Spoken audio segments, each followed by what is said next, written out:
Muchísimas gracias por continuar con nosotros. Vamos con nuestra entrevista central. Nos acompaña el periodista, también escritor, profesor, sociólogo, Elvis Baloy. Bienvenido a la revista. Gracias, señora Wendy, Geraldino González, Daniel Candelario. Diplomático. Gracias. Fíjense, yo estoy por aquí porque se conmemora el 155 aniversario de llevar al pabellón, al pelotón de fusilamiento, al poeta, patriota y libertador y restaurador Manuel Rodríguez Objío. Rodríguez Objío fue fusilado por orden del presidente Buenaventura Báez simplemente porque sus convicciones ideológicas lo situaban al lado de los restauradores. Fue biógrafo del general Gregorio Luperón y también se dice... Escribió una biografía de 2 tomos. De 2 tomos. Fue a Venezuela, visitó al patricio Juan Pablo Duarte y el patricio lo designó como coronel del ejército restaurador y después lo ascendieron a general. Pero también viajó a San Tomás y se puso en contacto con el trinitario Francisco del Rosario Sánchez y le informó al patricio Sánchez de que la patria estaba en peligro. Vino armas en mano y fue apresado y fusilado en el cementerio de la Avenida Independencia y enterrado ahí mismo.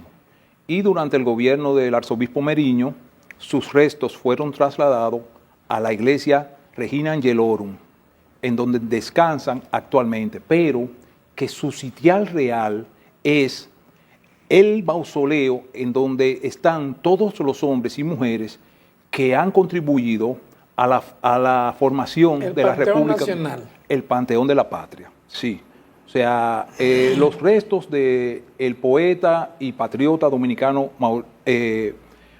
Rodríguez Objío deben de descansar en el Panteón de la Patria. Bueno, de hecho, ahí en la zona de Gasco hay una calle que se llama Manuel Rodríguez Objío. Oiga, señor Geraldino, sí. Y qué ironías de la vida. Sí. Eso fue el Ayuntamiento de Santo Domingo en el 1926 que ordenó que a esa calle se le pusiera Manuel Rodríguez Objío. Creo que da al Palacio Nacional. Da al Palacio Nacional. ¿Y usted sabe quién era el presidente del ayuntamiento en ese momento? El hijo del que lo fusiló. Era el doctor Ramón Báez. Sí, el doctor Ramón Báez, que era fue rector de la universidad. Fue rector y también hijo de Buenaventura Báez. Sí. Él se abstuvo. Pero que nada más duró como un año como presidente. Como un año, sí, porque en esa época, sí, eso fue antes de la... No se completaban los mandatos. No se completaba. Solamente Meriño. Lo que pasa es que él fue presidente sustituto al morir Ramón Cáceres. Cuando matan a Cáceres, sí. Cuando matan a Ramón Cáceres. Sí, porque en esa época, Meriño, por ejemplo, que fue el único que duró 2 años, pero después... No, a partir de ahí inició. a partir de ahí inició. Después, en esa época, era difícil uno mantenerse. A Ramón Cáceres lo mataron aquí frente a Guibia. Sí. Cuando venía de Independencia, antes de llegar a la avenida Máximo Gómez. Sí, venía en su carruaje y un grupo de horacistas del mismo partido de él se le atravesaron y se armó un tiroteo y cayó mortalmente herido el presidente Ramón Cáceres, que había hecho un gobierno excepcional, un gobierno extraordinario. Ramón Cáceres modernizó la Guardia, por eso se llamaba preso por la Guardia de Mon. Por la Guardia de Mon. Sí, porque Ramón Cáceres empezó el proceso de urbanismo.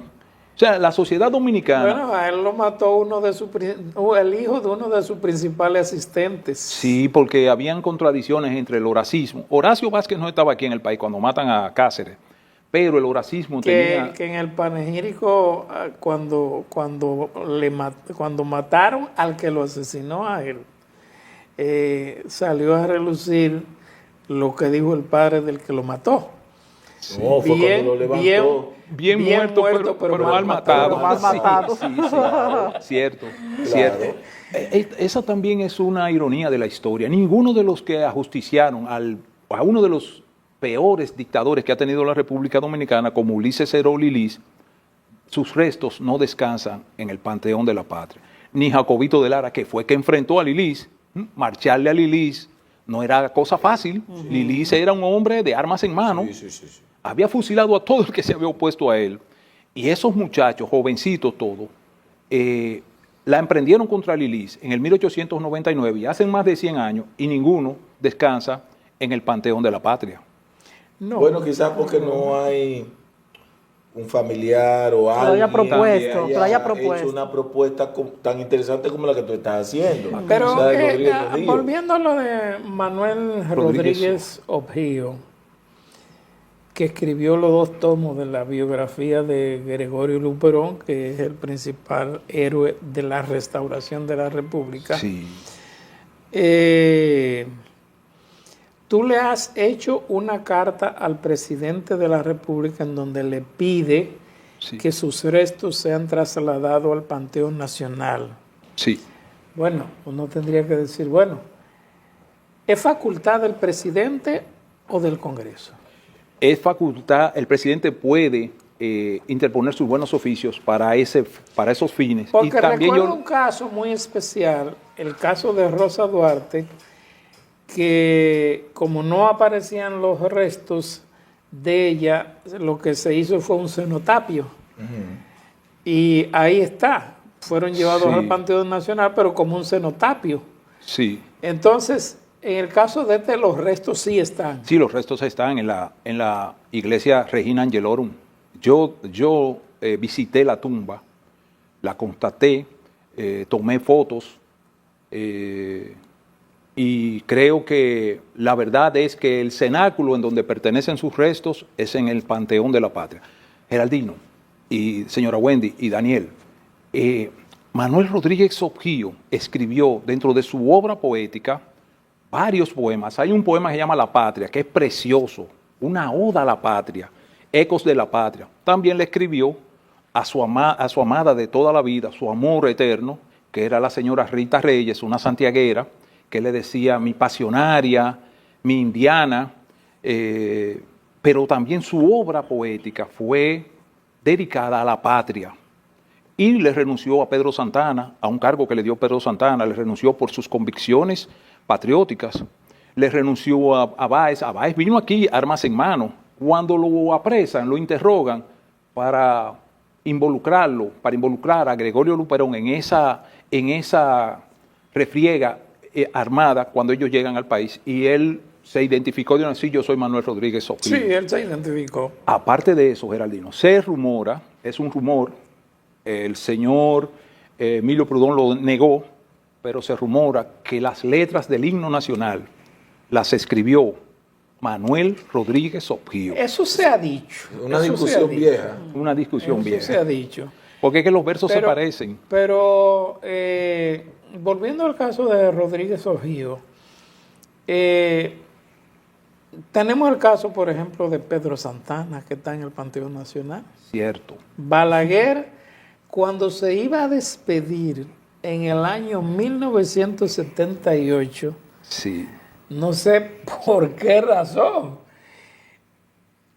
una de las cosas que él dejó entre sus últimos decretos fue la de trasladar los restos de Pedro Santana al Panteón Nacional. Que mira, dicen algunos historiadores, aquí vino un delegado norteamericano en la época de que querían anexar el país a Estados Unidos, y dijo que Santana ya tenía la convicción de que el país había que anexarlo a una patria, a una potencia extranjera, que si no lo hacía a España, lo iba a hacer con Estados Unidos. Bueno, lo que pasa es que tenía que ser obligado, porque Haití no iba a ser. Pero el problema nadie quería volver a vivir pero Santana nunca creyó en el proyecto, nacional. Pero el problema era que ni Santana ni Báez creyeron nunca en la República Dominicana. Báez fue peor, Geraldino. Báez, el 26 de febrero de 1844, Báez le mandó una carta al cónsul francés aquí. Le dijo, mire, estamos a sus órdenes. ¿Qué es lo que hay que hacer para anexarle? Al cónsul Levasseur. Sí, a Levasseur. ¿Qué es lo que hay que hacer para anexarle este país a Francia?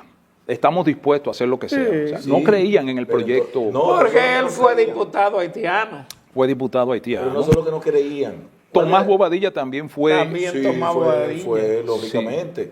Pero no era solo que no creían, era que el país no tenía las condiciones. Lo que hoy denominamos sociedad civil, eran la figura representativa del momento. y había una situación económica difícil. Ahora, difícil. ¿por qué tú crees? Porque aquí hay muchos historiadores que conocen la verdadera historia de Rodríguez Ojío, pero ¿por qué tú crees que ninguno se ha animado a hacer ese planteamiento que tú acabas de hacer? Hay un síndrome de borrar capítulos de la historia. O sea, se interesan más en el siglo XX, gente del siglo XXI, pero fíjate que poco a poco... Sí, pero la historia real de República Dominicana es siglo XIX. Siglo XIX. Fíjese como le dije, que los que ajusticiaron a Lilis, ningunos están en el Panteón de la Patria. Ninguno. Oye, había que tener valor, pero igual... Bueno, por lo menos uno de ellos llegó a ser presidente. Sí, en el caso de Horacio Vázquez y de Cáceres. Y Horacio Vázquez, que participó Horacio también. Vázquez. Pero igual, Geraldino, mire, yo no soy religioso, pero yo creo que nuevas generaciones deben ponderar llevar los restos del padre Villini al Panteón de la Patria. El padre Villini se hizo esfuerzo porque no fusilaran a mucha gente en esa época, en el siglo XIX. Fue el fundador del Colegio San Luis Gonzaga, que era donde estudiaban las élites dominicanas. Aunque el padre Villini y Monseñor Meriño fueron dos de los principales contrarios a las prédicas de Eugenio María de Hostos. Fueron enemigos. Y el padre. Ellos decían que Hostos quería una escuela sin Dios. Sin Dios. Y el padre Castellano. El padre Castellano. Era que Hostos no quería siempre ha existido conflicto. No, él no planteaba que no hubiese sí. religión. Él lo que planteaba era que no necesariamente la religión, tenía una educación, que ser claro, el código de las escuelas. Una educación laica. Una de las situaciones por las que la educación ostosiana se saca es esa. Sí, sí, además esos curas tenían mucha fuerza. Mira, padre Castellano fue un enemigo frontal y visceral en contra de Eugenio María de Hostos. El mismo arzobispo Meriño y el arzobispo Noel también, porque cuando llega Rocco Cochilla, que viene como enviado, representante del Vaticano aquí, le ordena, encuentra que todos los prelados católicos estaban en política, todos. Todito. Bueno, de Meriño, hecho, tres fueron presidentes, sí. Meriño estaba de lleno en política, era del Partido Azul.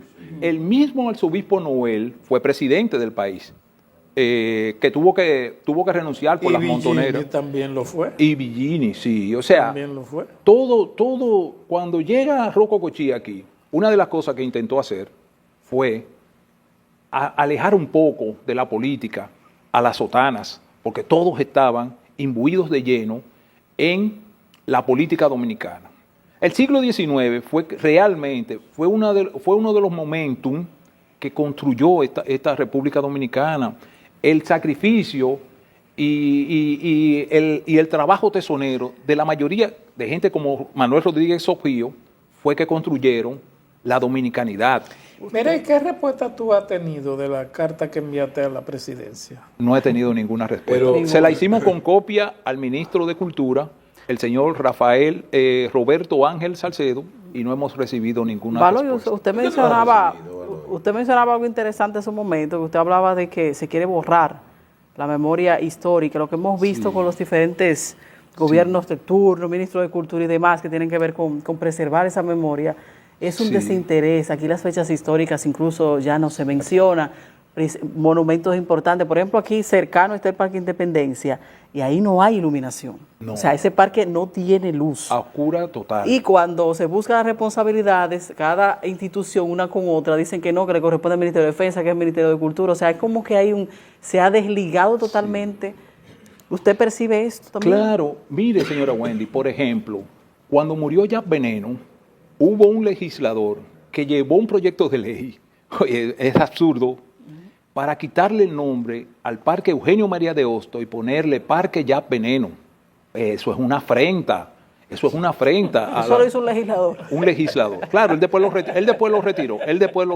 Hay que reconocerlo. Pero igual un grupo de legisladores compararon al profesor Núñez Grasal, que es un gran maestro de la comunicación y del periodismo, con Eugenio María de Hostos. O sea, son Pero comparaciones. hubo otro legislador que le propuso, digo, de hecho yo creo que lo aprobaron, ¿El qué? quitarle el nombre de la Charles Sonner. De la Charles Para Sommer para ponerle ponerle Rafael Corporán de los Santos, que es un ejemplo de No superación. lo han aprobado. Sí, yo creo que sí que lo aprobaron. Que es un ejemplo de superación, pero eso es una Es un afrenta ejemplo de también. superación, Sí. pero- No, pero más grande que lo que hizo Charles Sonner por este país, no Sí, lo ha hecho no lo ha nadie. hecho nadie. No, sí. no.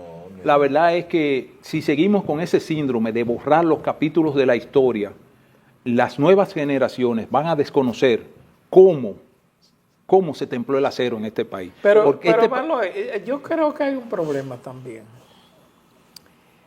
Yo tengo la impresión, y lo digo porque me mantengo en contacto con los adolescentes y con niños, que en la escuela dan muy poca historia nacional, Es cierto. dominicana. Es cierto.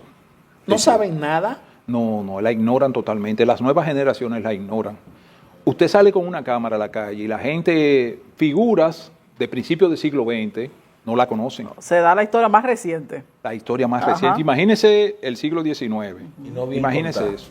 Y no Sí, o sea, Y no nuestro bien país adolece de poder conocer los hechos históricos que forjaron nuestra nacionalidad a sangre y fuego. Este país se construyó sobre una montaña de cadáveres. Sí. La guerra de la restauración, pueblos enteros del Cibao fueron incinerados. Así es.